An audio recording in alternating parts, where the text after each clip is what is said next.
Hi! So, ang topic natin ngayon is about the rules to be followed in the formulation of test questions.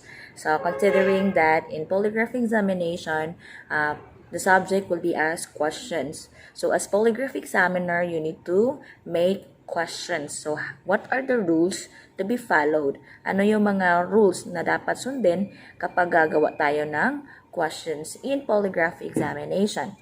First is that the question must be short as possible. So, dapat yung tanong mo, hindi yung sobrang haba. Kasi pag sobrang haba na, baka hindi na maintindihan ng subject. So, it must be short as possible. Second, the question must be direct and simple. So, in other words, when you formulate the questions, your questions must be direct. So, it must be direct to the point. Walang paligoy-ligoy. And it must be simple.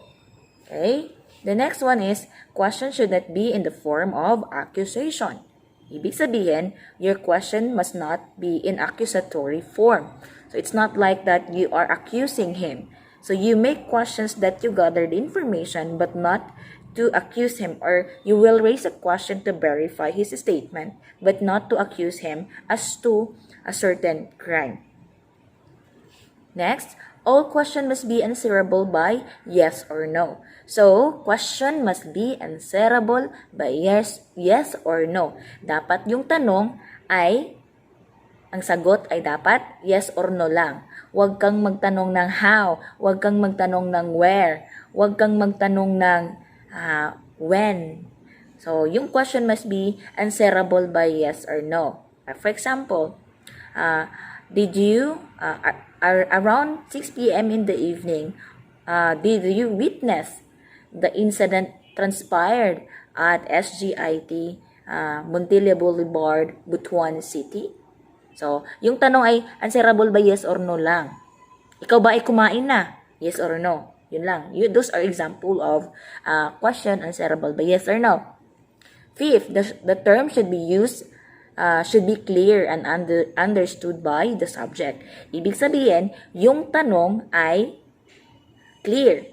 Dapat naiintindihan ng subject.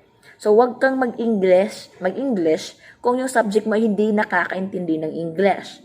So, your question must be understood or must be understood by the subject.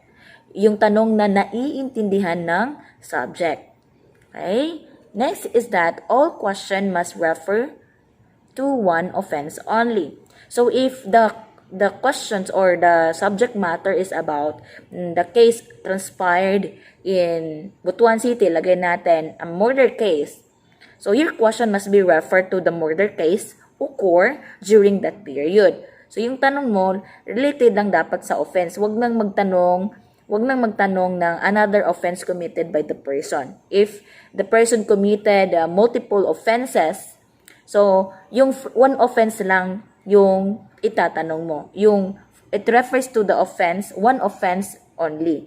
So ibig sabihin, so sa offense lang talaga, wag nang pumunta sa ibang offense, or example, nagnakaw nung nakaraan yung subject, tapos yung kaso is about murder. So, huwag kang magtanong about sa pagnanakaw na ginawa niya nung nakaraan. Yung itatanong mo ay tungkol sa nangyaring murder o tungkol sa nangyaring patayan. Okay? Next, all question must refer to one element of a felony. So, what do you mean by element of a felony? Element means those are refers to the element of the crime. Example, yung crime of murder. Ano yung element ng crime of murder? Dapat may namatay. Dapat may pumatay. Okay? Dapat may pinatay, dapat may pumatay, at dapat may patay. So, your question must refer to that element of that felony. Okay? That one.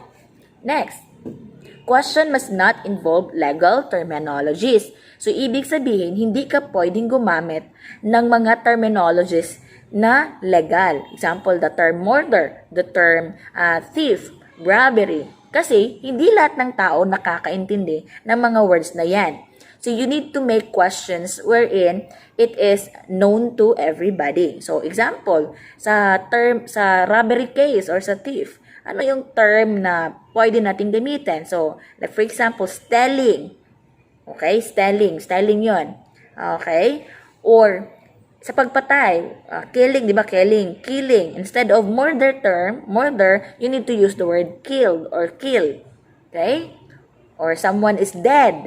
Yun. You're not allowed to use the word murder, homicide. Those terms are not allowed. Next, all questions should not contain interference to one's knowledge, religion, race, ideology, or belief. Ibig sabihin, yung mga tanong mo ay hindi yung mga tanong na nakaka-apekto sa relihiyon, sa isang race, sa isang ideology ng mga tao, or sa isang belief. So, dapat hindi yung question na maka-against ana or tawag yun, yung hindi mo tinatapakan yung relihiyon, yung isang race, or ano ba yung bisaya ng race, ethnic race, ayan, o isang ideology or belief, kasi baka kako, magiging problema yan. Okay. Question must never contain an inference which presuppose knowledge on the part of the subject. Ibig sabihin, you must not raise a questions wherein it will interfere or infer the presupposed knowledge of the subject o ano yung alam ng subject. Huwag kang magtanong na kung saan nakaka-apekto yun sa knowledge ng subject. Okay? So, those are the rules of the formulation of test questions. Hope you enjoy listening and hope that you will learn.